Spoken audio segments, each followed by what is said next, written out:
চান পুজো আজকে সব কিছু করে আজকে ইচ্ছা আছে একটুখানি বিরিয়ানি করব। অনেক দিন ধরে ইচ্ছা করছে বিরিয়ানি করব। আমি বিরিয়ানি খেতে ভীষণ ভালোবাসি একদম। ও থাকলে তো অনেকই করতাম আগে আগে, ভীষণ বাড়িতে বিরিয়ানি করতাম। এখন ও খেতেই চায় না বিরিয়ানি একদম।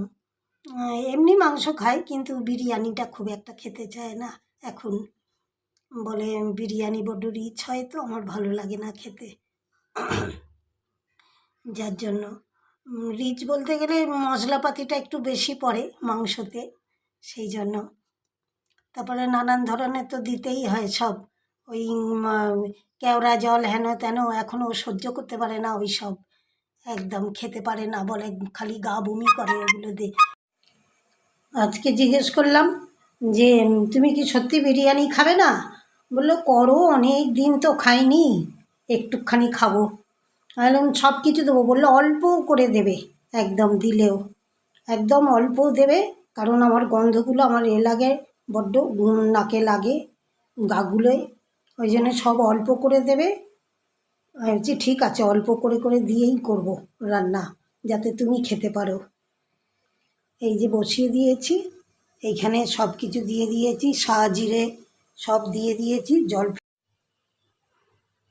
জলটা ফুটছে, এবার চালটাকে দিয়ে দিচ্ছি।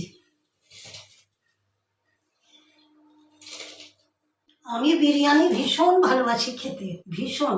রাস্তার বিরিয়ানি আমি কিনে খাই না, ওই রাস্তার দোকানের বিরিয়ানি আমি কখনো খাবো না। রাস্তার দোকানের আমি কিছুই খাই না একদম। আমি যা খাবো সব আমার নিজের ঘরে তৈরি করে খাবো, আর নাহলে খুব ভালো বড় জায়গা হলে সেই সব খাবো। এই রাস্তার ধারে সব গজিয়ে ওঠা যেসব এগুলো হোটেলগুলো, ওই সব হোটেলে আমি কখনো কিচ্ছু খাই না।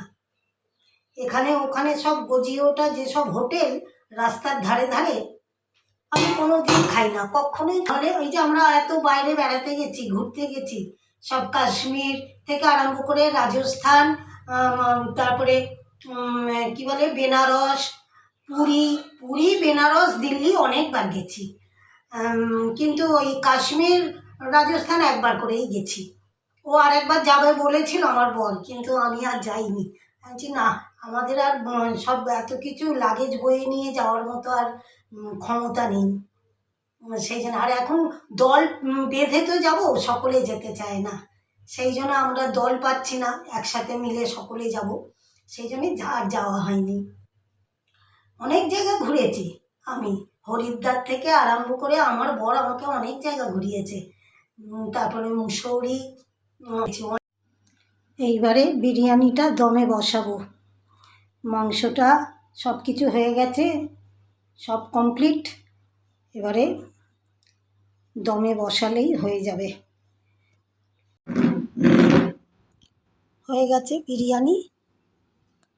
এইখানে এই যে মাংস আলু সব নিয়ে রেখেছি, এখানে একটুখানি আলু নিয়েছি, এখানে আছে মাংস আলু অনেক, ও বিকালবেলা লুচি দিয়ে খাবে। আর এখানে এখনও আছে বিরিয়ানি, অল্প হালকা করে করেছি, বেশি মশলা দেবে না, দেবে না, দেবে না, খালি অল্প মশলা দিয়ে করবে একদম, সেরমভাবেই করেছি, নাহলে খেতে চায় না মশলাপাতি দিলে। হালকা করে সব দিয়েছি, দিয়ে এবং খাওয়া হয়ে গেছে। সে বেরেস্তা ভাজার মতো আমাকে টাইম পর্যন্ত দিল না, বলে আমাকে এক্ষুনি বেরোতে হবে, তোমার যা হয়েছে তাই দিয়ে দাও। নিয়েছে। আমি প্রচণ্ড ভালোবাসি বিরিয়ানি খেতে, কারণ আমি রাস্তার বাইরের বিরিয়ানি আমি খাই না তো একদম। এই যে নিয়েছি, একটা দুটো তিনটে নিয়েছি, তিনটে পিস নিয়েছি মাংস, একটা দুটো, এই একটা তিনটে, একটা আলু নিয়েছি, ওইখানে একটু আলু নিয়েছি, ঝোল নিয়েছি, এখানে সব মাংসটা আছে। কালকে ওই রাত্রিবেলা দিয়ে খেলে, লুচি দিয়ে খেলে, লুচিটা করে দেবো, মাংস গরম করে দেবো, খেয়ে নেবে। আমার বর তো সব কিছুতে ব্যস্ত ভাগিস, ওকে সব কিছু তাড়াহুড়ো। ও যদি বলে যে আমি এরকম সময় বেরোবো, আমাকে ঠিক তার আগে সব কিছু করে রেখে দিতে হবে, দেরি করলে হবে না, তাহলে আর খাবে না, বেরিয়ে চলে যাবে, বলবে আমি বাইরে খেয়ে নেবো। ও বাইরে খেতে পারে, আমি বাইরে একদম খেতে পারি না, ওই হোটেলে মোটেলে এখানে ওখানে, ও বাবা, আমি একদম খেতে পারি না। খালি মনে হয় কী জানি ভালো করে পরিষ্কার করে ধোয়নি, ভালো করে তৈরি করেনি, হাত ধোয়নি, হাত না ধুয়ে হয়তো তৈরি করেছে, এই সব নানান ধরনের চিন্তাতে আমি বাইরের একদম কোনো হোটেল টোটেলে, আশেপাশের হোটেলে তো একদমই খাই না, কক্ষনো নয়।